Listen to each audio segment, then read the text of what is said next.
What you are listening to is real. The participants are not actors. They are real people with a case pending in podcast court.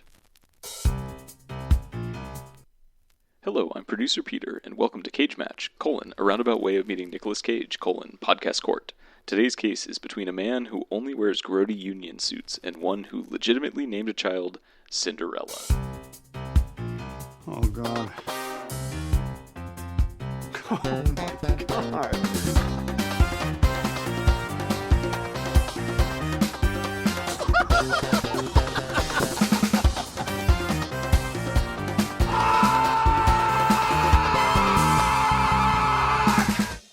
How you been, Evan? Long time no see. I've been better, working and living and working in LA, and the entertainment industry is not exactly in a good spot right now for anybody. But I mean, you could take a page out of Joaquin Phoenix's book and go work at the old pornography show. You know what? I just might do that. I might just go and hang out in the classic Hollywood porn strip. I hear the name Max California is available. Yeah, I mean, he's dead, so you can definitely use that. You heard it here first. Spoilers. Yeah. I like your microphone. I'm sure Meredith updated you that we're trying to get a podcast off the ground too. And yes. This is a loaner mic from a good friend of mine who knows a lot about audio stuff. So I said, give me a compressor mic. And he said, I got one. Have you licked it? Yep. I stuck it up my butt. You got to claim it that way. Whoa, nice. You double dipping. There's many ways to claim a microphone. That's why he's maximum. Which one did you do first? Well, you gotta lick and then stick, right? Yeah, right. pretty moisten the mic. Yeah, Smart. You never go ass to mouth. Gotta get Freeman. wet to stay wet. Oh yeah, Freeman listens to this. Yep. And he hates anal. How do you think his Jello shot adventure went? Tell me more about whatever the fuck you're talking about. Oh, it's when I was in Portland and I found that I saw that sticker that said "Eat ass now." Yeah, it wasn't an official sticker. It was graffiti, but keep it classy, Portland. And I shared that to the Cage chat, and I'm like, this one's for Freeman. And then he mentioned that he was like 7 Jello shots in, so anything could happen. You shouldn't do Jello shots through the butt, but it would go in easier. Now, is it like a body shot at that point? We are talking about sucking a Jello shot out of somebody's butt, right? No, I was thinking more about insertable. Yeah, you put it in and then you get it out. You human centipede it. Right. It's enema. Yeah, if you put it in one of those ear cleaning bulbs, and then you squeeze it with your butt, you could just like spray somebody right in the face with it. It's like vodka. Yeah, Mazel Tov. Yeah. Hello, Evan. Thanks for joining our podcast. Hey, Evan. Welcome to Cage Match, a roundabout way of meeting Nicolas Cage. I'm Sean, here with my co-host Nick and our producer Peter. Hello. And this week we have another special guest, my former brother-in-law, Evan. Hi, Evan. Hello, I'm Evan. Former brother-in-law and current stranger. To us. That's right. 2 of us. We wiped our memory as soon as the family relation ended. That's smart. That's what you have to do. Ideally, that's how all breakups work. It involves lots of Jello shots. Yeah. From the butt. Who knows? That's the way that you lose your memory. Evan, tell us a little bit about you, relationships to movies, industry, anything. I thought you were just like relationships, how tall you are. Yeah. What you're swanging and danging. Oh, yeah. It's a tall right. family. I'll tell you that. Artist and a filmmaker. I art direct for stop motion animation out here in Los Angeles, California. Been living out here about a decade. I write, I draw, I make movies. I try to stay employed in this crazy industry of mine. I guess that's about it. Not much to me. If you were to write one piece of Nicolas Cage fan fiction, what would be just like your elevator pitch on it? Whatever it is, it has to involve him screaming a lot. So I like that maybe he's an old man and he's going deaf. And just ornery grandpa Nicolas Cage. Ornery grandpa Nicolas Cage. And it turns out he has to save the world. He has one piece of information that nobody else does. Maybe he's a former CIA agent, but he's old and through the course of the action, he loses his hearing aid, so he has to yell at everybody, and everybody can hear him just fine, but he can't hear anybody else. All right, I love that. I was going to say, this sounds like Dying of the Light. Yeah. But I like the idea that he loses his hearing aid and he's just yelling everything, but everyone else is just like, we can, sir. So Dying of the Light is a movie where he's like a CIA analyst trying to track down a terrorist from when he was like in the field, but he's losing his mind and He's got dementia. And one of the side effects that they state early on is wild mood swings. So we're like, yes, we're going to get some great unhinged Cage. And he yells about not being able to smoke inside one time, and the rest of it, it's just like sad. Yeah. Sleepy. So more like mild mood swing. This was like leaving Las Vegas. Except not as fun. Evan, what's your relationship to Cage at this point? I mean, I've been a big fan my whole life, you know, Nick Cage, ride or die. I mean, I'm not as well versed as you fellas, I don't think. Let's see. What was the first movie I ever watched Nicolas Cage in? Or what was the first movie I remember? As a kid, I watched The Rock a lot. We had the VHS and watched it over and over. It's probably one of the best action films ever made. And that's where we get the line, oh my God, what is it? Let's quit the chit chat. Hole. I love that one. I don't know. Like, so since then I've just been like, Nick Cage, keep caging it up. Always loved him as an actor, you know, sort of followed his trajectory to crazy millionaire, having to repossess his islands to pay his mortgages or whatever happened to him. Yeah, sell off a castle, you know. Standard midlife shit. Yeah. But I'm all for this upward swing of Cage that's been happening over the last, what's it been, 5 years now, maybe, since, I don't know, when did Mandy come out? 2018. So 7 years. Yeah. 7 years. Yeah. He's been kind of on a solid upward trajectory since then, I think. Big fan, you know, nobody yells quite like Cage. There is a very specific type of holler he does. Is it a hoot or a holler? It's a holler. It's a holler for sure. I mean, he hoots sometimes, but I think he's mostly a hollerer.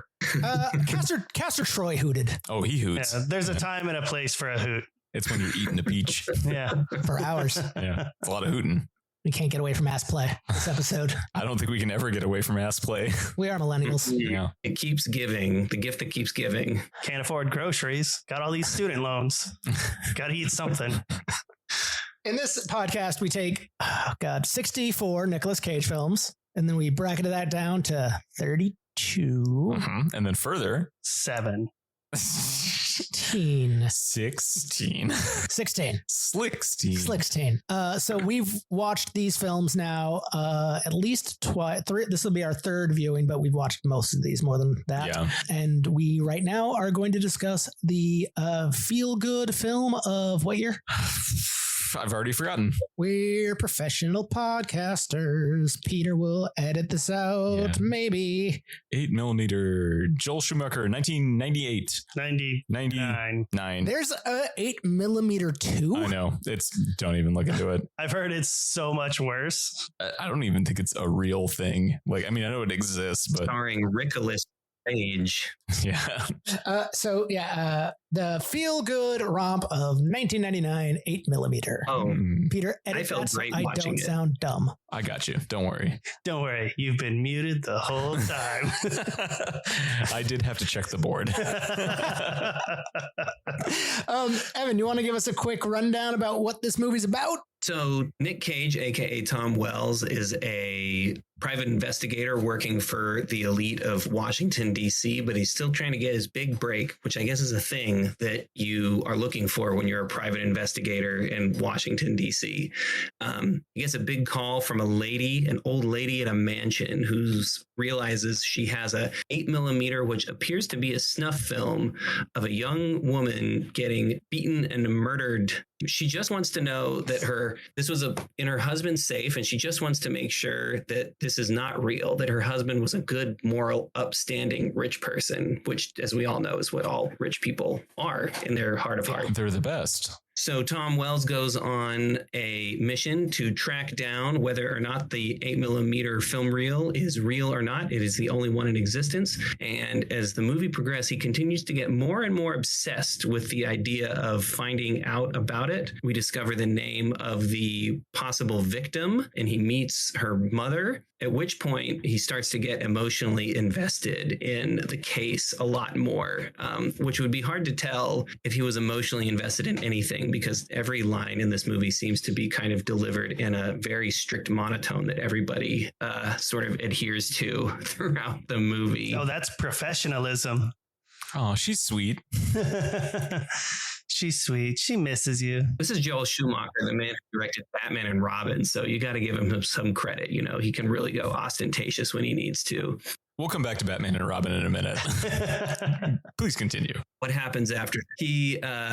Trail runs him to Hollywood, California, as everyone knows, the den of sin and disgusting pornography. There in California, at a local pornography video store, he meets Max California, aka Joaquin Phoenix, in a very early role, pre-Gladiator, I think. Max becomes his sidekick, which I just love that he has to have a pornography sidekick. More of a Sherpa, really. Yeah, a porn Sherpa. Yeah.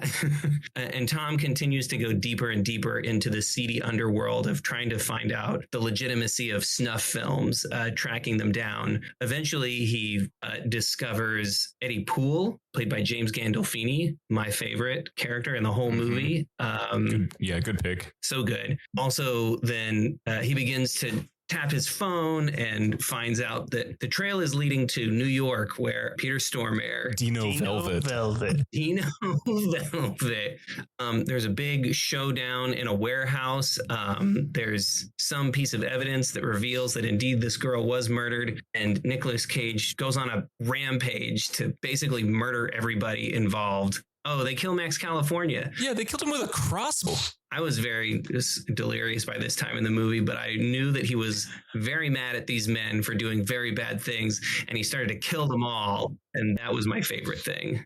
No, they killed Max California with the neck, and then the crossbow got the lawyer. But the lawyer shot Dino, who should have died more cinematically. That's right. And Nicolas Cage ran away. And the machine got stabbed in the stomach. Gandolfini burned alive? It was fucking mayhem. Listen, Chris Bauer doesn't have a stomach. He has a tummy. And then we get locked into like an airplane, like just in flight book.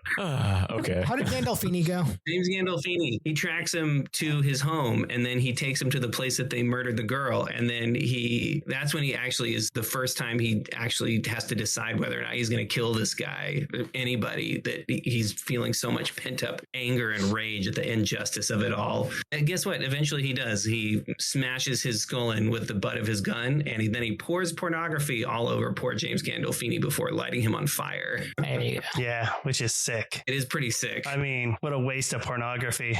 Yeah, I'm sure it was the really good stuff too. Hey man, he was clearly packing it because he was going to be gone for a while. You got to bring your good stuff at that point.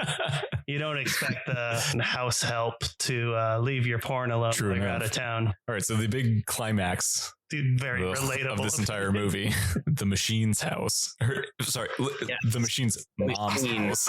Now that was an interesting turn, I thought, when they were just like, oh, guess what? The big bad guy in this is just psycho. Just there's no reason. He just likes killing people. And that's our thesis. Like, some people are just disgusting and evil, and there's always going to be people trying to murder young women and make snuff films out of them, I guess. Yeah, because there's 3 rules in this world. There's always a victim. Don't be it.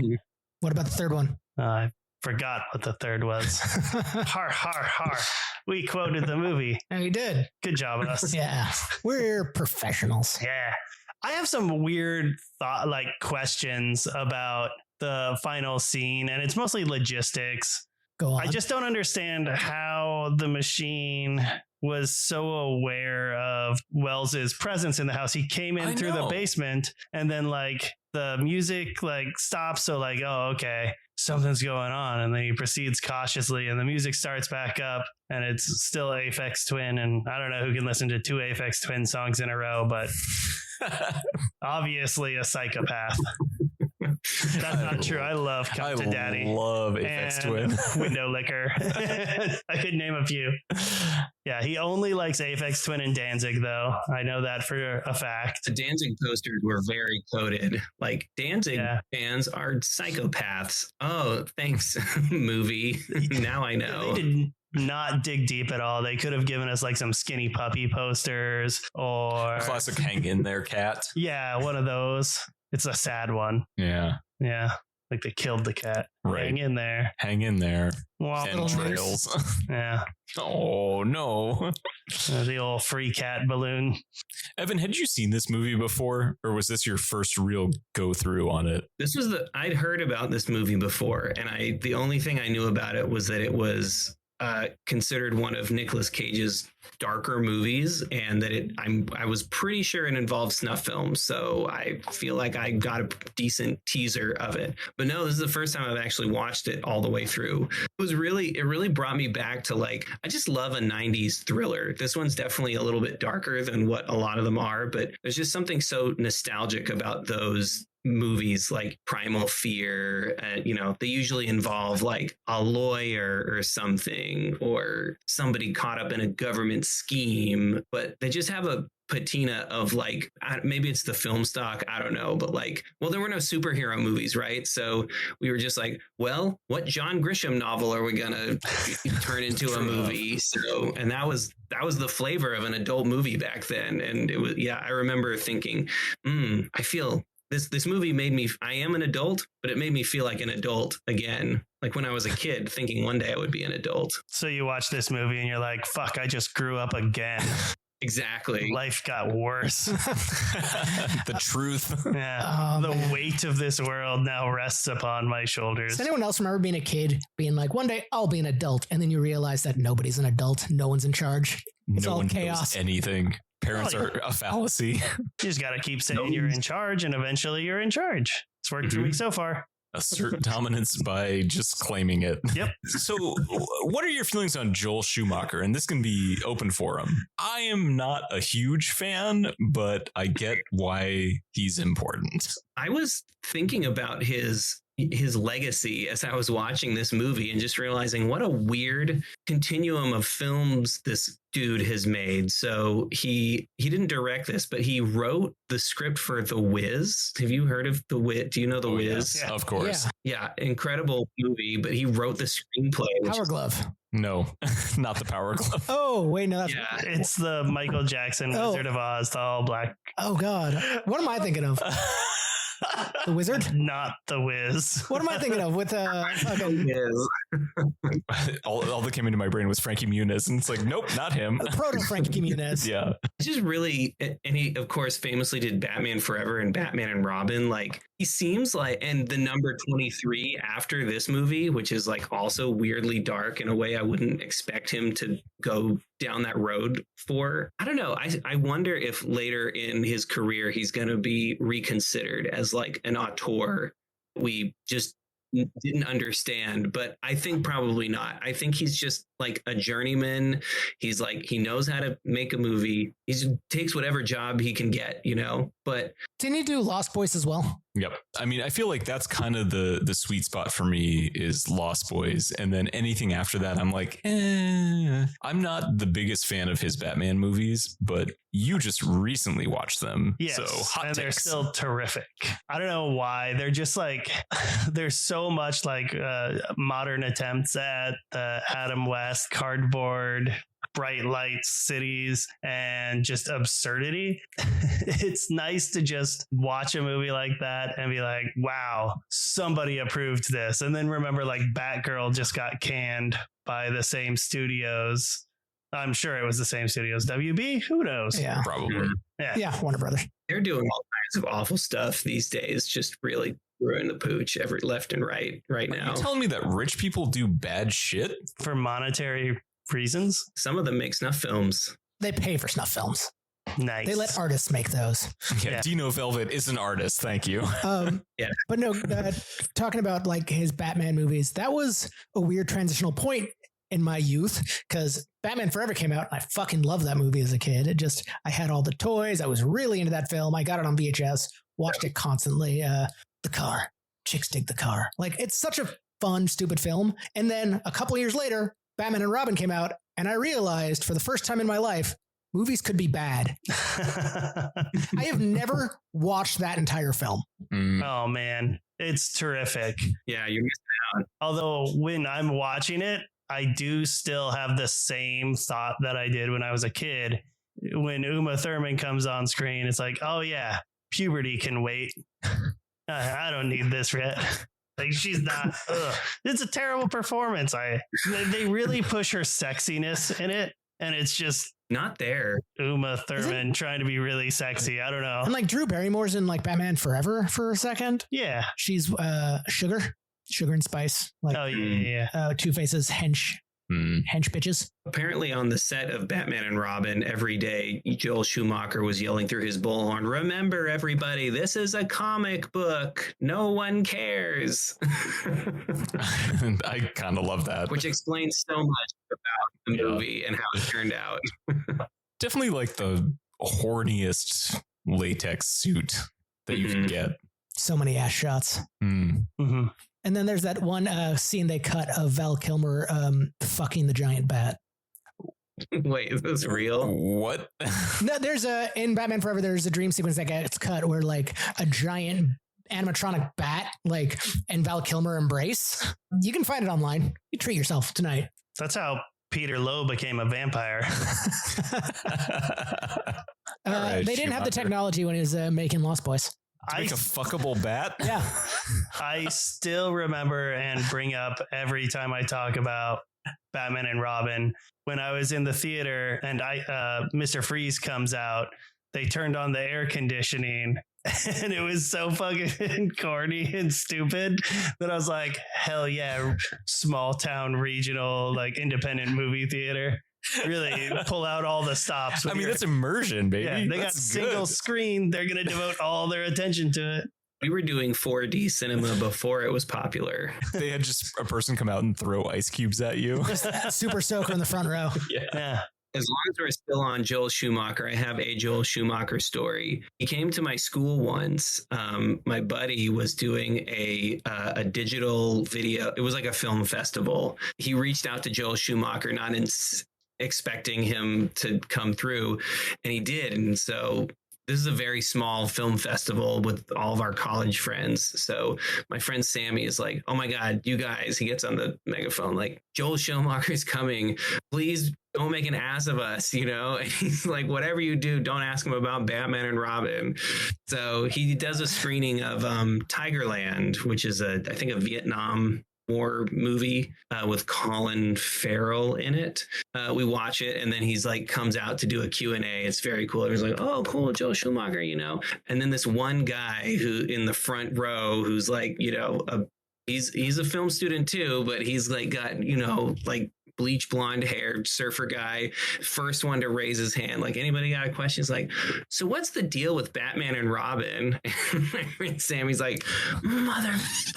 So, but he was very cool about it. He had a great thing to say about it. He was like, "You know, sometimes you just get too many cooks in the kitchen, especially when a lot of money's involved. But I take full responsibility because it's on my shoulders. But I'll just say that there were a lot of people trying to sell action figures behind the scenes on that movie." I was like, well, that's a very like metered response. He knows what he did, and he knows why it happened too.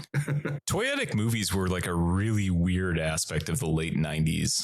I mean, that had been going on for so long with like He-Man, G.I. Joe. Sure. Yeah. But it was like but they weren't getting feature films. Well, and there was a weird part in the 90s. Ninja Turtles for sure. But there was a weird part in the 90s, like 80s and 90s, where just like if something looked cool, we could sell it to kids, even though it's not a kid's property. RoboCop had a toy line. Mm-hmm. Aliens had a toy line. Yeah. They made a Toxic Avenger or Toxic Crusader cartoon show. That was a cartoon show. I had a couple of the toys. My mom didn't know any better. It was on like cable, so it was like very censored, but like the Toxic Avenger was on. So my mom was just like, "Oh, this is that thing Sean likes," and put that on for me. Did you still like it afterwards? I had questions. Yeah. Yeah. RoboCop, you see somebody like fucking melt or get their brain exploded, and it's like, you see a lot of that. Boy, okay.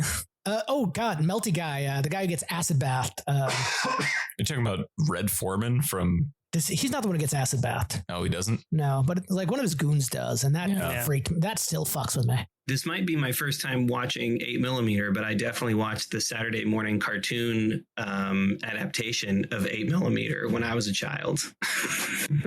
This is true. The toys were terrific. Yeah, right. Yeah, very. Eddie Poole.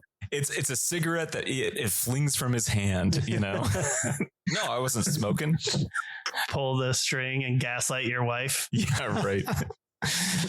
This action figure does it all. So what did you think of Cage's overall performance in this film? He's riding high at this point in his career. 99, he's in the sweet spot, you know?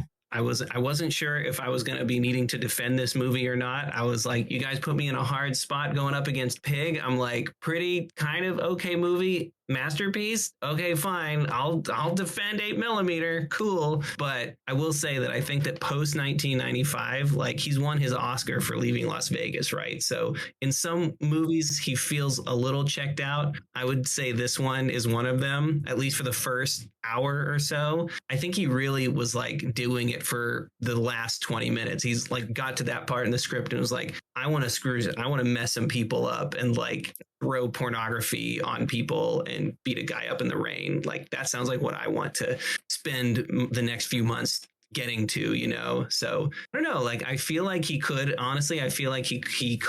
gone a little bit deeper on the early end. Like he kind of just calls his wife a lot for the first half hour of the movie.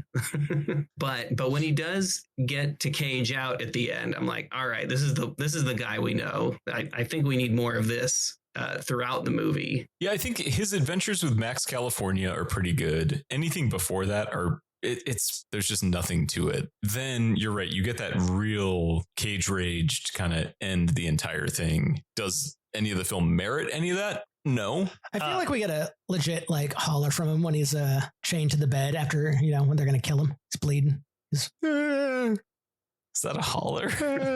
That's as much energy as I have right now. You don't have a holler in you right now. No, I don't. But fucking Stormare. Oh, Stormare. Oh, he's so good. We also had the cameo from I don't know what his name is anymore. Walking Dead guy. Oh, fucking Norman Reedus. Yeah, that's right. That's right. I forgot about that. I just watched this movie. Yeah, he's such like a little fucking bitch boy. He is a little bitch boy, but like, I mean, really, he's in jail or prison, like mopping. Yeah. Like he doesn't give a fuck. And you come up to him asking about some ex-girlfriend that he hasn't seen. And he's like, listen, man, I've got to clean up this fucking blood right now. Yeah. Don't bother me. Yeah, that was a nice little cameo. It's always fun to come back to that and be like, oh man, he looks exactly the same. And that's unfortunate. So I'm going somewhere with this. I'll tie this back in. But last week I went to Central Cinema for a screening of The Big Lebowski. And I forgot that Peter Stormare was one of the nihilists because I haven't seen that movie in like 10 years. I forgot that too. And I was thinking about that. Then I'm like, oh, 8mm, gonna watch Peter Stormare again. And I just thought, I'm like, this guy has like, he's been typecast because with that name and that face and that voice, you can't do anything but be a creep. Yeah. But he does it so well. Yeah, I can't imagine like romantic lead Peter Stormare. Yeah. Like it could happen to you, but it's Peter Stormare in the Rosie Perez role. Just Beauty and the Beast, but it's Peter Stormare. No, they need to remake The Room, but with Peter Stormare. No. I feel like he could do that character justice. He's God. Tommy Wiseau. Oh. Ooh, Peter Stormare. Tommy Wiseau. Yes. Oh, Evan, have you seen The Core? Oh, wait, that's the Hilary Swank one where they have to go and save the world or whatever. Oh my God. Yeah, no, I restart the world's like The Core. The Core. Yeah, the Core. That word. What's that word? I can't think of from The Core. It starts with the ends with The Core. Something like Evan, do yourself a favor. Go watch The Core right now. It's fucking awesome. We'll wait. Yeah, okay. Come back. We'll see you in. I'll see you. Yeah, I'll be right 110 back. minutes. No, you should watch it. It's fucking awesome. It's so dumb. It's so good. Killer cast. Really, I love a good dumb movie.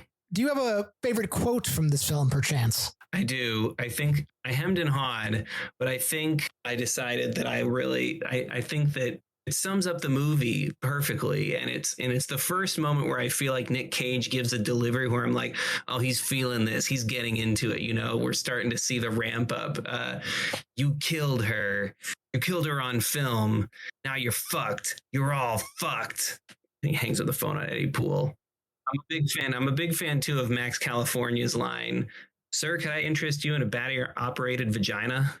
Yeah, he's so nonchalant about it. Yeah, his salesmanship was top notch. Yeah. Like it was very, very casual, very That's character approachable. work there. You know, he's like, I've been in this porn shop for a year and a half now. I'm used to battery-operated vaginas. Mm-hmm. Cash, credit, battery operated vagina. Mm-hmm. What did you think about the score of this film? Oh my God. Ugh. I was hoping that someone would mention it because I was like, this is incredible. It's so all over the place and I love it so much. I want to know more about who made the decisions to put all those strange elements together. I think it was a very conscious and ill-advised attempt at doing something that orally puts you on edge and gives you a sense of like uneasiness. But they started it too early because it was just like right out the bat. It's like, ugh, I feel grossed out by this movie. And it's like the opening like title card. But at other times I'm like, oh, okay, I understand. Like, I think I understand what's like intended by this, but it was just so weird. Yeah, the whole movie's like that, right? Like the score is maybe one of the better, more concrete examples of it, but it feels like there's no part of this movie that it wants you to enjoy, you know, like it wants you to be skeezed out the whole time. And you're just like, I'm just riding this wave of feeling completely uneasy for like 2 hours. and you already are uneasy. And then you get further and further into the cesspool of like dirty snuff film creators and, people who deal pornography in an alleyway, which is like such a great movie invention.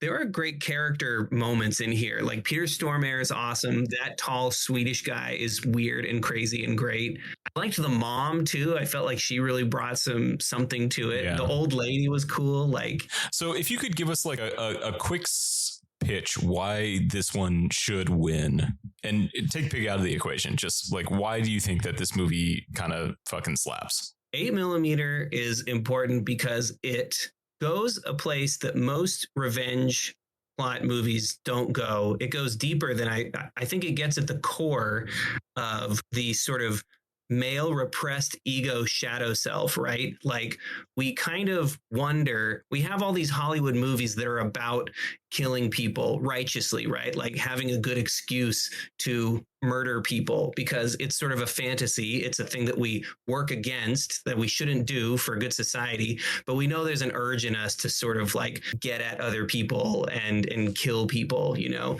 This movie is one of the only movies I think in Hollywood cinema that actually explores the concept of what would it actually take for a somewhat normal person to get pushed far enough to actually murder a stranger, someone that they do not know. Most of the time, those conceits are kind of like, I felt like it was actually a very realistic ramp up of what it would take for somebody in a position to be like pushed so far to see the bad side and to be exposed to the evil side of humanity, to actually go that far to murder someone with their own gun. Admittedly, he doesn't shoot them. He's still cognizant enough not to do that. But yeah, this is Carl Jung's shadow work. This is his anima, you know, this is his sort of like, this is a real dive into the unconscious shadow world of the repressed male ego. And I think it also even goes even farther with the main quote villain, the machine, being literally having no reason for killing anybody. That is what many of us are afraid is at our core, that there's just a psychopathic killing machine underneath us that is waiting to come out, you know? And in the end, like Nicolas Cage gets to the point where he can actually murder people that he's never met before. And he comes out the other side completely like changed, right? He feels awful about it. But he has also found a way to integrate his darker nature. I would argue, I think the film is arguing that he comes out a fuller person from having gone through this. So I think that there's And I think this is important to Hollywood movie making, because there really is no film that explores it to this amount of depth, the kind of like psychosis of that murderous impulse that we all fear that we have. And I think it does a great job exploring it. And Joel Schumacher is an incredible filmmaker who never makes a mistake. Perfect. Well, it was nice to see you. Boo. I get that reference.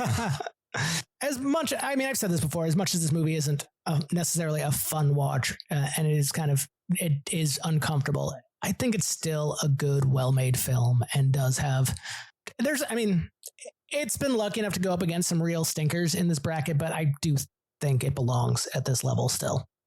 I think you hit on something there too that I've thought about, that this movie does a fair job of, we kind of said, soiling everything that you might like about it throughout the film.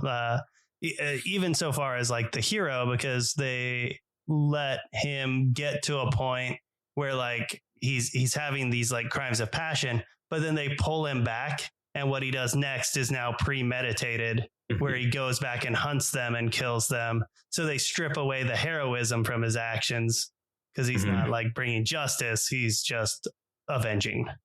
Yeah. And I think that's something, it was a big choice they made. And no matter how effectively they pulled it off, they did it. And you don't get that kind of choice very often. You want your heroes to be heroic and your villains to have press on nails. And they did press them on hard. Oh my God. Those things were like seashells. All right, Evan. Well, thank you for being here with us. Do you want to pitch anything or promote anything right now? Sure. You can find me on all the socials at Art of Evan K, ARTOFEVANK, the letter K. That's Instagram and YouTube. I'm starting up my YouTube channel. I'm also doing a podcast with my sibling, Brother Sibling Movie, where we watch. What do you do to movies? Where we watch movies from our childhood of a certain theme, and then we kind of continue on past those to ones that we have explored later in life, that we discovered later in life. So this particular moment in time, we're doing 90s science fiction and fantasy films, and it's a hoot. Listen to us talk about some of our favorite movies. And you can also find on my website, artofmnk.com. Are you going to watch Weird Science with your sister? Ooh, maybe hard pass. We didn't watch that one as kids, so I don't have like a memory of it from childhood, unfortunately. I know it's a lot of people's favorite movie, but I do want to do like screwball fantasy comedies of the 80s. Like that would be a good niche subgenre to get into. Like Porky's. Exactly. Yeah. Porky's. God damn it. I'm just thinking about brother and sister movies. I don't know, man. I get it. All right. Stripes had a shower scene. We all know how formative Stripes was for you. Shut up. I became a man. I think we should do a series where we watch uncomfortable movies with our parents in the room too. So we could do like Mulholland Drive and just watch a 10 minute lesbian sex scene going super hard with mom in the room. That would be a lot of fun. Oh, yeah. I talked about this with Meredith just an hour ago, but yeah, watching when Meredith and I watched Blade Runner at your dad's place, and Marta was there, and the very aggressive love scene was an uncomfortable moment for everybody in that room. Yeah, right. Where Harrison Ford was given the direction, just make it happen. That's how I feel every time. Well, thank you, Evan. You're very welcome. Thank you for letting me do it. It's been a pleasure and an honor. And a gentleman. All right. Thank you so much. I'm those things some of the time. Oh, Nick's full of 4 Coney dogs right now. Sucking on a chili dog. A chili dog. Man, I fucking love that song. I think about that a lot. It gets stuck in my head pretty consistently. Yep. Right up there with 2 little dudes tried to send me nudes. I don't know that one. Send that to me later. It's not like the lyrics aren't great or anything, but the that hook music's is like pretty catchy good. and it just keeps getting stuck in my head. What's the one you sent fairly recently? Godzilla's thick ass. Oh yeah, I know you sent it to Tank and May. Yeah, I don't think I saw this. It was just in the comic book chat. Oh, I'm sure. And then he has another one about how if he went to Hogwarts, he'd just solve all his problems with violence. Yeah. Snapping wands. My favorite line is Avada Kedavra, Avada D's nuts. Oh, I like that. Hey, so what's your podcast setup? Since you're one of us now. Yeah, one of us. Google gobble. I have a microphone, I have a soundboard, and I have headphones. Pants optional. I am wearing pants, You've changed. which I did almost take off, but then I was like, no time. And I will say though that and Evan can confirm this. So I just like bought a sound card because I was like, this is gonna work. I think I know nothing about audio equipment. I'm just gonna buy it. Fuck it, whatever. But mine actually came with pre-programmed sounds in it. Oh boy. You better believe I'm not gonna do it to you guys because it's so horrendous. These sounds are so bad. Just give us a taste. Give us one. I don't know if we could hear it. But let's try. Maybe not, but yeah, give us an example.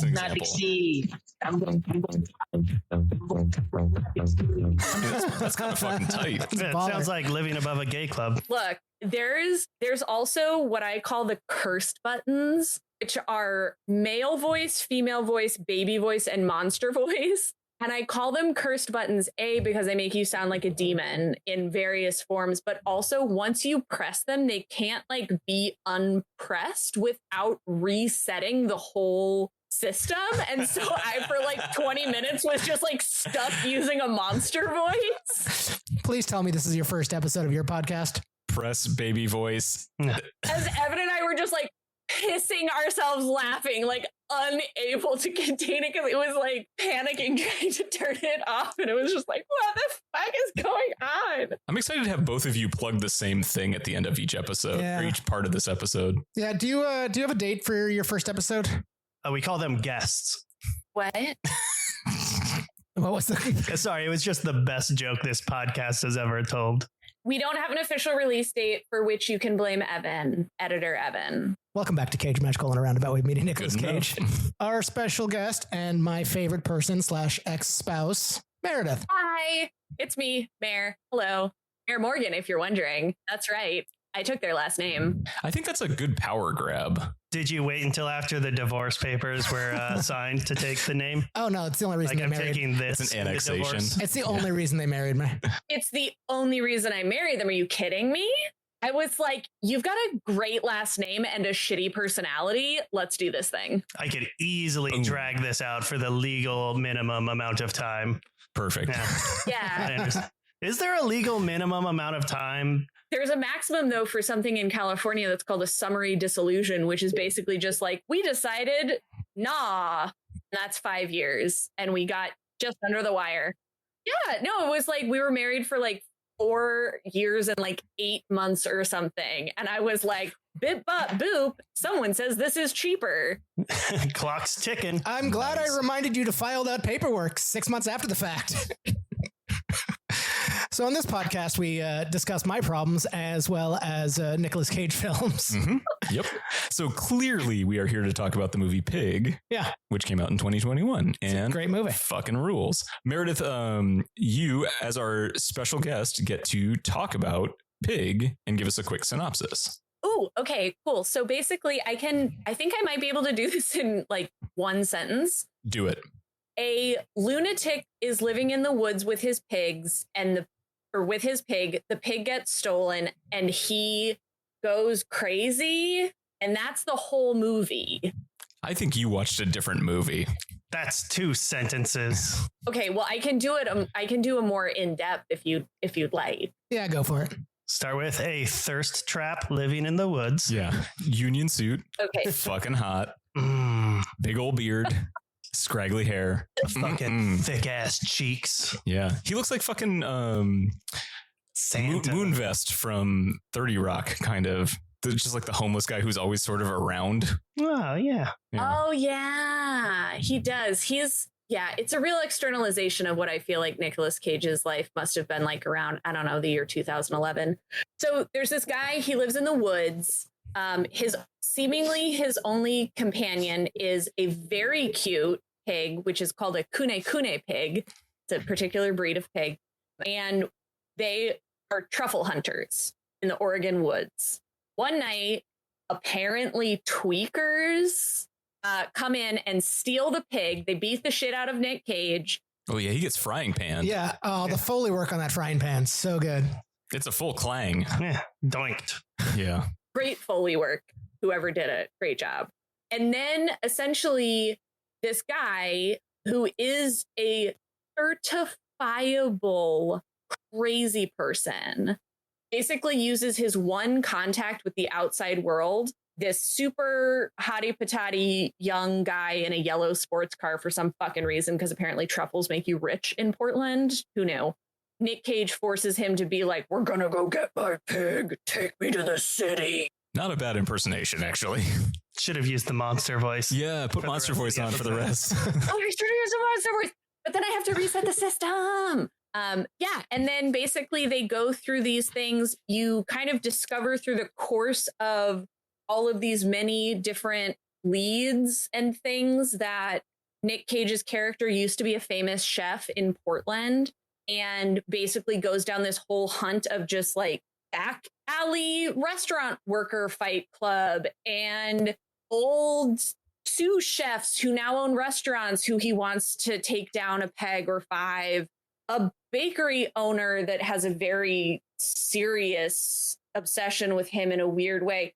All of these things essentially getting to the fact that so Hottie Patati's dad is the one that is responsible for the pig getting kidnapped. The de-piggening. To undermine his, yes, the piggening. But in the course it's a de-piggening. It's a de-piggening. That's true. Thank you, Peter.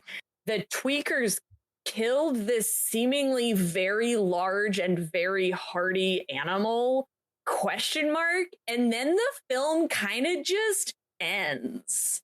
It like starts out seeming like it's going to be like a revenge whodunit kind of true crime thing, and then the last third just like goes on to this insane, I don't even know, like meditation on fathers and sons and family. And I fucking love this movie, and I'm going to talk more about it, but that's the basic synopsis of this film. It's a crazy person who gets his pig stolen. He goes and gets the pigs. Oh, wait, the pig is dead. Womp womp. Yeah. Kind of accurate. Plus handpan. I love handpan. So I want to start out with my hot take of this film. Okay. Take us on this journey. My hot take of Pig is that it is one of the funniest films that's ever been made. It is a straight up comedy. I could not stop laughing both times I've seen this film. The first two acts of this film, which have like super bougie, like part 1, wild mushroom tart, like that's the title card or whatever, is so self-serious and so wants to be like, this is a deep brooding character piece. And I'm like, this is a descent into madness of absurd proportions that makes no fucking sense. And it's absolutely comedy gold. It is comedy gold. I mean, I think this movie's hilarious. Every time Rob goes anywhere and just like interacts with anybody, it's great. I mean, those interactions are fantastic. I agree. How good is your life where you don't find this movie hilarious? I think why it's so funny is that inherently chefs, especially chefs at a certain level, are certifiable fucking lunatics that we have given knives, fire, and power to. And it just takes itself so seriously that if you're not in the fine dining like world, makes no fucking sense. Like, why would it matter? This guy had a great restaurant. Awesome, dude. Like, good for you, I guess. You're real intense about it. And like, why does it matter if you get these? Every scene is so like filled with like pregnant pauses and like moody music. And I'm just like, this is so stupid. And I love it. It's fucking fantastic. It's so great. It's so great. It's just like a tonal mind fuck the whole film. No, I mean, it's certainly a take I haven't heard before, and that's fine. I mean, everybody can appreciate the movie for whatever they want to appreciate it for, be it hand pan, be it denigrating working class people, or that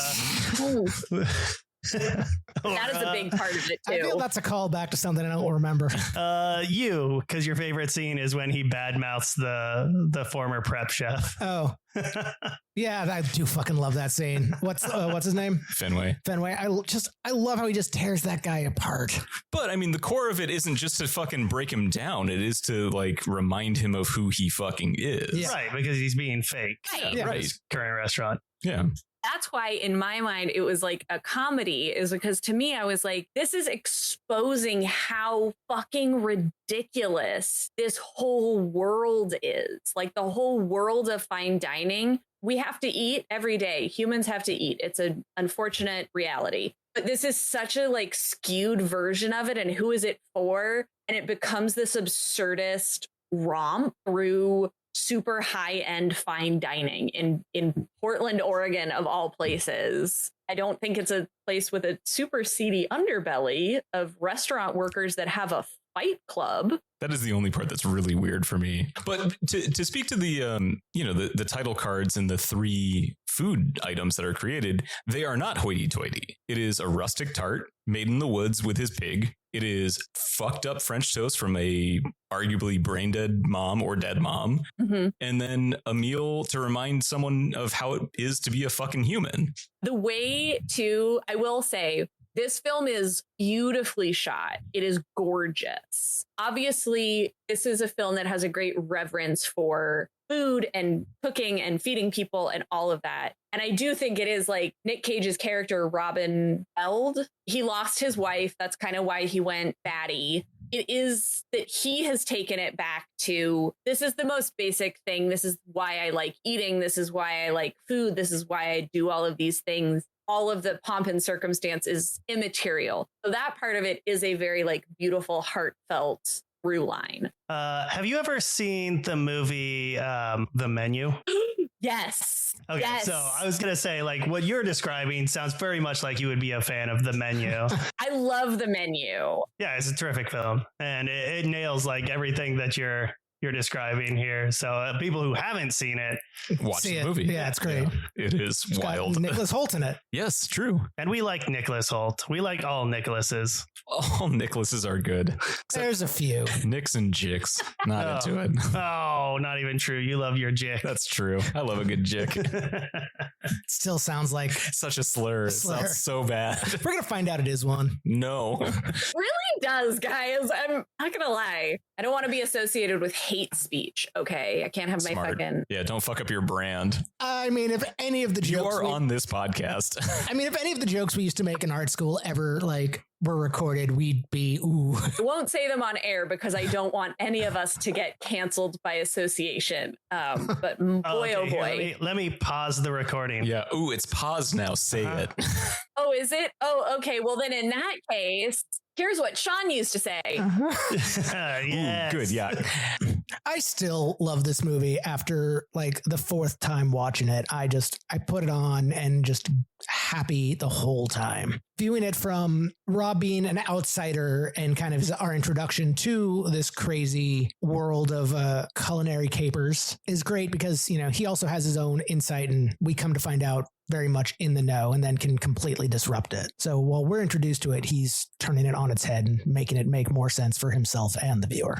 Okay, I'm sorry to break character in this situation, but so I'm recording everything in Adobe Audition, and the file format is called .sesx, and I named this one pig.sesx. Nice. It's just a little too close. I mean, that's still the movie I watched. Pig sex.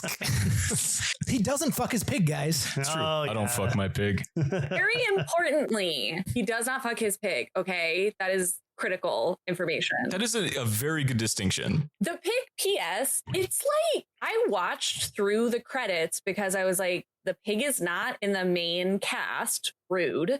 So I watched through probably 15 like title card of the Credits? her name is Brandy.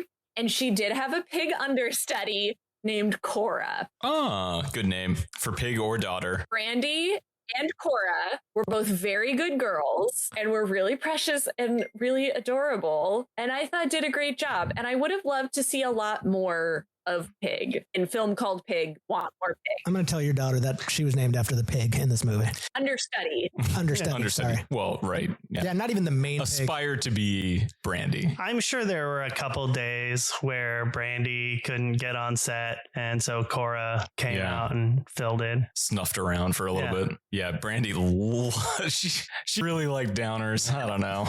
That's why the tweakers just fucked her up. Barbiturates for days. When she turns it on, she's great, but fuck, man. Do you have a particularly favorite scene? Ooh. I feel like every single scene in this film is sort of its own self-contained vignette in a way of like getting a different facet of these characters. But I will say one of my favorite scenes is the scene that Robin goes to his old, what used to be his restaurant, Hestia, and he's talking to the woman that used to be like his baker or pastry chef or something. Pastry chef. And she has since turned it into a bakery. And it's a very intense scene. It's a one shot. Like it's just them sitting at a table talking. Beautifully acted, beautifully shot. Still, to me, absurdly funny because he is asking her for a salted baguette, which I was like, is that a sex move? First of all, very inappropriate. Nick Cage, naughty. But then I was like, what would even be a salted baguette? Baguettes already have salt in them. What does that even mean? Like, that's such a like an insane like specialty dish that like you just have an extra salty baguette and they have this really intense back and forth about like, oh, Laurie would have wanted it this, like, oh, your dead wife would have wanted this. And to me, I'm like, this is the peak of this film. This is the peak of what this film is about. It's fantastic. And then he like gets a cookie for his friend, his hottie patati friend in the yellow sports car, because they're actually becoming friends. They're buddies. Yeah. I love that he gets the second cookie. I know, it's so cute. And then you just like hands him this like cookie pastry thing. And the guy is like, I'm sorry, you haven't bathed in God knows how long. Let's not even talk about the state of your clothes. You're so mean. You're covered in blood from getting the shit kicked out of you still. You're wearing fingerless gloves. We've been going all over Portland trying to find this fucking pig. I don't want to deal with this. And you give me a cookie? It's probably a really good cookie. Yeah. They're already besties by then. Yeah, but I mean, Alex Wolff doesn't know it at that point, Amir. He doesn't realize that they're actually best friends. Every time I do see that scene, though, I'm just like, yeah, I don't like that cookie's going to be real dirty. It's going to have like bum glove smell. The scene where Amir and Robin are cooking together after like breaking and entering in Amir's dad's house. Totally fine, by the way, not a problem at all. When they're cooking together, it shows like Nick Cage washing his hands and like doing all this food prep. And it's awesome. And like breaking the backbone of like a squab or something. And the whole time I was just like, just your hands. That's all you're gonna wash. I mean, it'd be rude to take a full bath. They probably had a nice tub though. Like a claw tub. I don't know. He's built up a really good protective barrier at this point. You want to keep that. Yeah. So fair. You don't want to know what he's going to have to do to get the hands back to a proper state. I mean, he just goes into the river at the end of the movie, which respect. Yep. I looked up salted baguette sex move. Not a thing. Yeah. Yet. You heard it here first, folks. Salted baguette and coney dog. Ooh, a salted baguette with a coney back. And I love to cook too. Imagine that. Speaking of cooking, I had lunch with Hornquack today, or not today, this week, and was talking about his fitness goals. And I'm like, well, you should probably just, stop eating out for every meal. His argument was for not cooking at home is he's like, have you ever made a meal you would pay for? And I'm like, yes. Many times. Yeah. It's not that hard to cook, Nick. Just do it. I know you don't listen to this podcast, but maybe one day you will. Just add more salt. That's the only thing that makes Salt eating and out butter, like baby. butter and more salt. Butter and more salt. That's it. Wait, what kind That's of eating the out fucking are we secret, doing? guys. What are we talking about here? Same. The Oh, salted good. baguette. Yeah. Sorry. Right, we're back to the move. Oh man, the salted baguette. It's where you just smear the vagina with butter and some And Malden flaky Malden salt. flaky salt right on top. Yeah. Lube it up. And you go to town. It's the salty baguette. Extra crunchy for Crust your and all. pleasure. Okay, so we got Meredith's favorite scene. What do you guys think is your favorite scene? I mean, for me, it has to be Hestia for kind of the same reason. Like, I just love him talking about food and sort of those long shots and him just being like staring up at Finway and breaking him down. I don't know. Oh, Fenway's Place. Yeah. Yeah. Yeah. Oh, that's just Eurydice. Oh, not Hestia, That's sorry. Eurydice, Yeah, not Eurydice, Hestia. right. Eurydice. Yeah. all such douchey restaurant names. Which is very accurate. Yeah. Yeah. No, I mean, Fenway is a personal favorite just because I love his whole speech about how we don't get a lot of chances to care about things, and just his whole sum up of life and all the bullshit that people do to be seen and not be seen the entire time. I just love his just general demeanor. Like when he walks in to the diner to find a phone and the waitress is like, Yes. "You gonna buy something?" No. That was I think early on in this movie, Rachel was watching it and she was like, "You said this isn't going to make me have a hard time at all." And then it was like pig abduction and she was like, "What the fuck?" And then the next scene is pretty much the like engine dies in the car. Then he gets to the restaurant. He's like, "Are you going to buy anything?" No. She was just like, "Yeah, awesome." And then the very next scene is, "You like that car? You like that shirt?"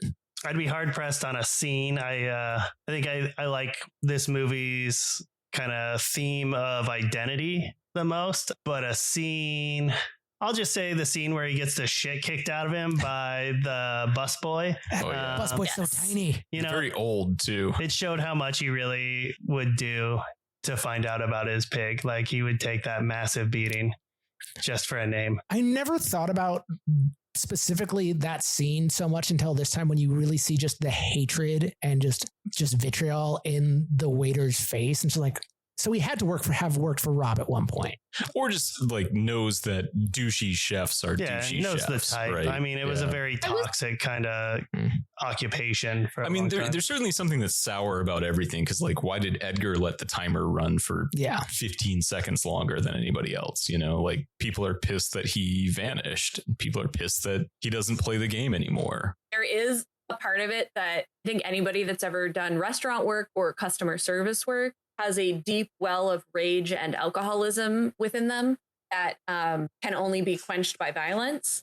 As well as, it's true, when Rob just skedaddled and like left his restaurant, he left not just his restaurant, but like probably dozens of people's jobs in a total like, oh, cool. So like, I don't have a job anymore. Or like, Yeah, right. Now the pastry chef is in charge, I guess. yeah, like, why would the pastry chef be in charge? Like, it just doesn't make any sense. And I think it's the other thing too, where I feel like most people I know who have worked in kitchens, if you were like, hey, there's a fight club where you get to go beat the shit out of other like restaurant workers from like restaurants in your town, they would say yes. And what do I need to do to get in? So Chef Finway was played by David Nell, who I don't know from anything, but he's just his expressions in that whole scene, like when he realizes that it's who Rob is, and just when he's just shaking with like uncomfortable rage as he's being torn down, and just has that just kind of forced shit-eating grin that's like almost a scowl. I don't even think it was rage. I think it was shame. I think that dude gets broken down really accurately. And then Rob says, "What was your dish?" And immediately he goes, "Scotch egg." Yeah. You know? Yeah. I think I'm with you there on the shame portion of this. I think it's most people's reaction. The way I read it was, we've got this, rock star who was, no matter how abusive a chef could be in the kitchen, when you're working for like the top chef, it's like, that's what it's about. You're doing the highest of high dining.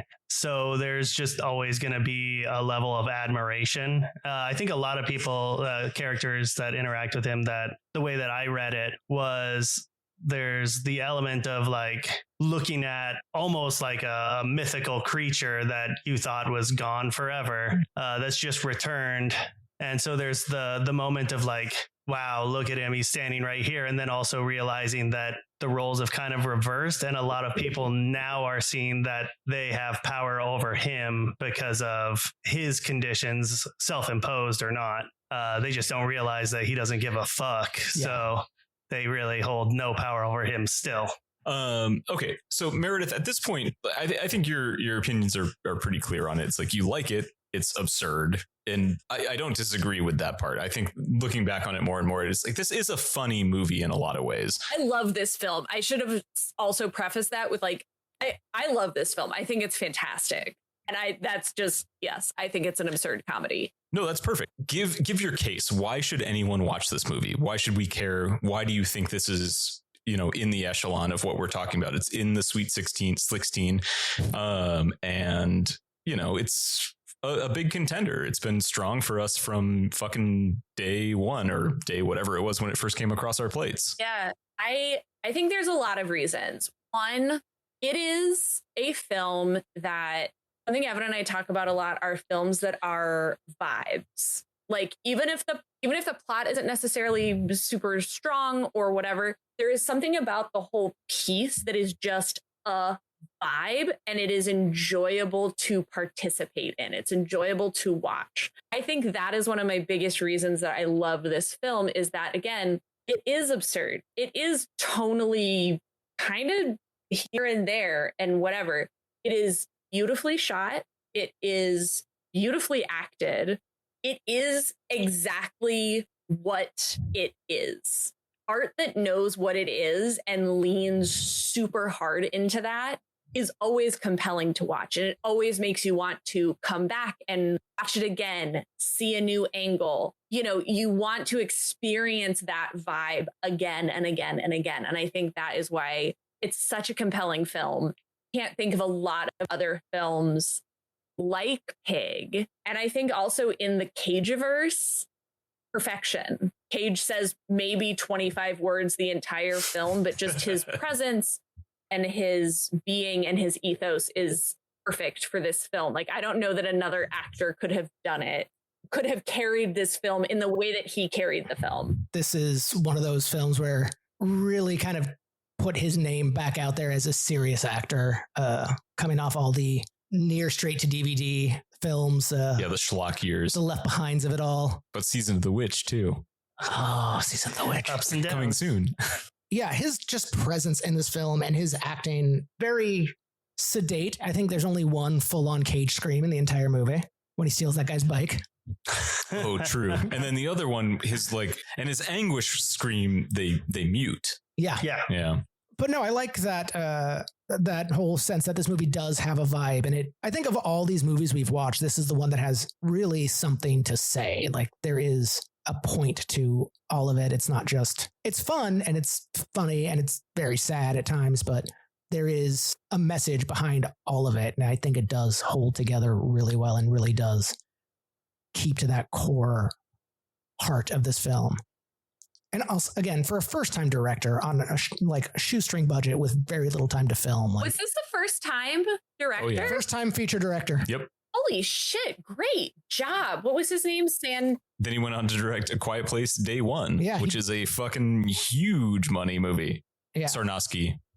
But shoestring budget, had very little time to film. One of the reasons Nick Cage stays as banged up as he does is it was just quicker to keep all the blood and stuff on him rather than reset for different shots. I mean, that to me makes it even more impressive that it's a first time feature. Being able to work within all those constraints and be able to really pull off something like this, I think, and maybe this works as well as it does because it was so constrained, just because there was no time for fucking around. There's no time for re-editing and reshoots.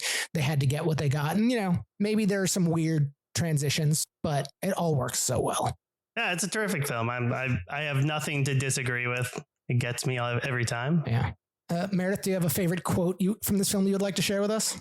Fuck Seattle. It's a good one. Perfect. When is that? That scene's right after Rob picks him up from his dad's place after he gets kicked out, right? Yeah, and that's one of my favorite scenes, actually, thinking back on it. That particular moment is just really sort of sweet because there's the funny talk about Mount Hood's an active volcano, fuck Seattle. And then Amir's like, why did we do any of this. Like, if you can fucking just find the truffles with your tree knowledge, like, what the fuck? And Cage is just like, I love her. And like, that's the core of this whole fucking movie. And why he even gives a shit is that he loves his pig, and he's just sad that she's gone because he's had loss in his life. And it's just like very bleak and identifiable, and just like, oh, fuck. Yep. And you can see it on Amir's face too. It's like, I understand loss because he's lost his mom. I don't know. I fucking love this movie. Yeah. I mean, that's all I gotta say. Yeah, and this movie is really about loss. And I mean, even thinking back, rewatching it this time, like, it's bookended by Rob in his cabin starting to play the tape that his wife left him, and that movie ends with him actually playing it. Like, all of it. Yeah, it's Chekhov's tape. Yeah. Because it'll make you sad. Playing Bruce Springsteen. Which the lyrics of that song are very fucked up lyrics. Problematic. Yeah. It was definitely an interesting choice to me, being like, if I was talking to my partner and was like, the lyrics of I'm on fire made me think of you. Yeah. I would not great. question a lot of things, to be fair. Unless I would one question a lot of time things. he caught his sleeve on fire and Fair. I'm on fire. I'm on fire. yeah, that'd be perfect. He's a chef. It's possible. It's possible. Could have happened. Hey there, little girl. Is your daddy home? My shirt's on fire and I'm all alone. I'm on fire. Now we have to pay Springsteen. Thanks, Peter. Yeah. All right. I didn't sing it that well. You changed the lyrics. It was satire. That's right. Satire is all the way. Parody. It's parody. Do you have anything that you want to kind of plug here, Meredith, before we sign off? You can check out my brother Evans and my upcoming podcast. It is called Brother Sibling Movie. We talk about movies of different themes every season, many of which we have fond memories of from our childhood. It's basically us just being absolute fucking ding dongs. We can't relate. I know this is not the audience for ding dongs talking about movies. If you don't like that, why are you here? And you can find me on Instagram at Blonde Daddy Lives Here. I don't remember if there are periods or underscores or if it's all one word. I cannot be bothered to check it. Seriously, not a clue. There's one person on Instagram whose handle is at Blonde Daddy Lives Here. It's me. Hang out with me, I guess. That's nice. Oh, and go vote in November. That's the other thing I want to plug. Go vote in November, y'all. It's very important. I'm looking forward to being on a Brother Sibling movie podcast at some point to talk about Blade Runner and the time we watched that with your mother. It was awkward. Yeah. Blade Runner, mother, brother, bad combo. Oh, I didn't get to tell my my one joke I had prepared this week. That's how fucking out of it I am. It's okay. Too late now. Yeah, gotta save it for next time or not. What is your amazing and funny joke? Oh, I was going to say, since we have you and your brother on, it's going to be a good old fashioned sibling beat off. That's not even a joke. That's just fucking disturbing. Why would you say that? That's horrifying. It's not even. No. Do not try and get Evan and I on a fucked up family Pornhub situation, okay? I will not stand for it. It's not going to happen. Don't talk to Nick. No, I can't figure out how to make it. Meredith, right. You're the reason I know the word twincest. Thank you. You're welcome. All right, we're about done here, folks. Good night, Thanks, everyone. Mayor. Well, those were opinions. Yes. From people who weren't us. Hope you like that, folks. I did. I did too. Thanks, Evan and Meredith. You guys are great. Yeah, it was really nice discussing both of these movies with those two. I'm still like, I'm marrying Meredith's concept of the movie with the movie that I've seen, and I'm really enjoying the take that they have on it, which is terrific. That's a comedy. Yeah, a real romp. But they're absolutely not wrong. The movie is rife with comedic scenes. I think it does help underscore some of the more like human moments. Mm-hmm. and some of the tenderest moments also have some of the best comedy, or some of the most insightful moments have some of the best comedy. Yeah. Well, it's one of those things that I've always liked in like good storytelling, where you use jokes, you use levity to kind of undercut a tone just enough. So when you do want to have a really serious moment, like at the end when he's crying about his pig and the dad's crying about his wife and son, like you get those moments because you had, other moments of levity. You get to build to that, kind of little grow and release. And then of course 8mm, which I still love so much for like 50 minutes. And then I'm like, oh, that's right. This is where the movie there's another hour of gets rough. Not even like emotionally rough, but just like pacing rough. Because I mean, you know me, I can watch a movie about porno all day. That's fine. I'll just watch porno all day. That doesn't make me a monster. That makes me unemployed. Yeah, so I guess I'd have to take some time off, but I love this movie. I love the dive that they take, and they kind of like wade into it, but like pretty soon it like starts escalating so fast in like the world that Max California keeps introducing Wells to. It's got such a good sort of just palette going for it, color and audio and everything, that just slightly misses. And once you get to, as I've mentioned, the point where it's like, oh, he's escaped like the most intense scene, like everybody's getting fucking beat up. Yeah. And he runs out, like gunshots flying and everything. And we have to go all the way to, I don't know, some cabin in Connecticut to cool off, see Cinderella. Don't worry, she's sweet. She missed him. And then he runs off to LA.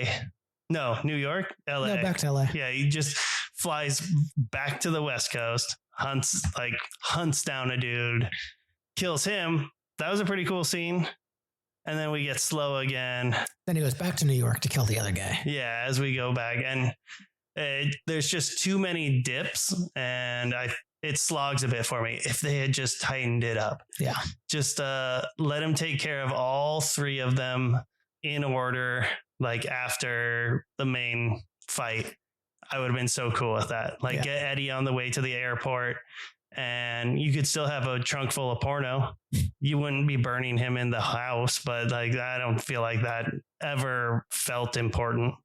I mean, I think I said this before and we talked about it with Evan, just the Batman and Robin of it all, the weird direction Schumacher's career kind of spun off into. But then you see something like this, you see, kind of that gritty 90s crime drama. It's like, oh, you can make a movie. You can make a well-shot movie. You can do something like with substance. Sure, he's not a joke director, and he's not Michael Bay. He's not doing the same like shtick. Yeah, no, and I mean, it's one of those things where, especially like the age I was when like Batman and Robin came out, it's just one of those things where it's like, that's what you say Schumacher, that's what people think now. And you tend to forget in the whole of time that his name, means something because of movies like this. Sure. So it comes down to it. What moves forward? Primal. When Evan said Primal Fear, I was just like, oh, I know. He said Primal Fear, and then at one point he was talking about something about getting to the core of it, and I was like, oh, the core. I would say in terms of our discussions, it was a lot easier to get off track when it came to 8mm and talk about like things like Batman and Robin, and it was a lot more fun to talk about things like Batman and Robin. I don't think 8mm can like really stand up to Pig. Pig is such a beautiful movie that has so much to say and says it so well. Yeah, I mean, I don't even need to like justify your opinion. Yeah, I don't need to do any of that. I've seen both movies.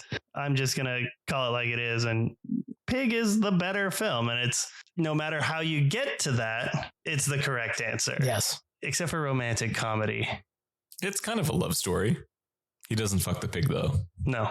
Can I make my joke for every time we do Pig? You did good, Pig. No. All right, cut it then. Nope. I'm going to put it in one time. I mean, I only said it one time. I'm going to put it in one time. Put it in one time with the volume real. Yeah. So Pig wins. Moving forward. Congrats, Pig. You done good, Pig. What is the actual phrase?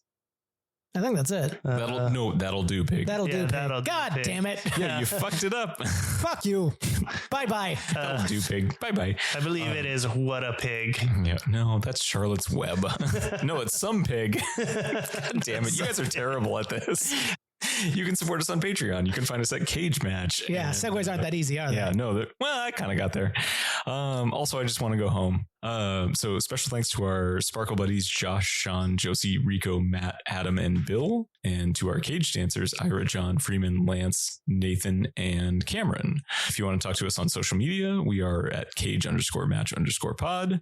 If you want to beat up a former bar cook, Ooh. yeah, you can. Have you worked in restaurants? I've worked in a bar and I've worked in various restaurants. fast Have you? food places. My first job was at a pita pit, Oh, yeah. Okay. So you can come beat up any of us for money if you want. but money up front. Yeah. Oh, yeah. You put Definitely. you put the money on the fucking floor, then you get to beat us up for a bit on a timer, Mm-hmm. and then we go home. Yeah. No ass play, though. You're not my dad.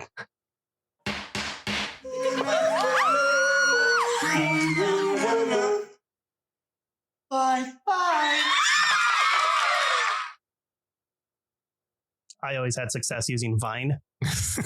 Yeah, he gives me just 1,000 6-second clips. Yeah. It's like, fuck you, Nick. Yeah, in no particular order. And he doesn't even put them in a zip file. It's like, how do you even have I actually Vine just anymore? type what I say, and that's how I title it. I don't know how Vine works. I know it's 6 seconds long, and Yeah. it used to make me laugh. They were fun. Yeah. I watched some recently, and I was like, "Holy shit, these people suck at filming shit." Yeah. You didn't have to do a lot of work when you were doing 6 seconds No, I guess now I just expect HBO quality from every Hmm. like bit of media that film you consume. media. Yeah. Only on the internet. Oh, Nick heard the story. Did I tell you my my Portland trip of my Wish of Pig Volcanoes story? No. So I go to lunch with my coworker, and she's showing me around Portland as I'm looking for places to live, and we're gonna get lunch. And she asks, like, "What do you want?" I'm like, "I could go for some Mexican." She's like, "Oh, I want to go to this place, Porcano." I'm like, "What?" It's like Porcano, and I'm thinking, and she's like, "Google it," and I'm like, "Pork," and I'm trying to like figure out pork volcano as like a single word as a portmanteau. I would go there. I would too. I was so excited. And you know, my ancestors will be mad at me for this, but we get there and the sign is "Por qué no?" As in Spanish for why not. And I was just like, in her defense, she'd only ever heard about the place. So, And yeah, okay. but I was just like, now I want a pork volcano. I do too.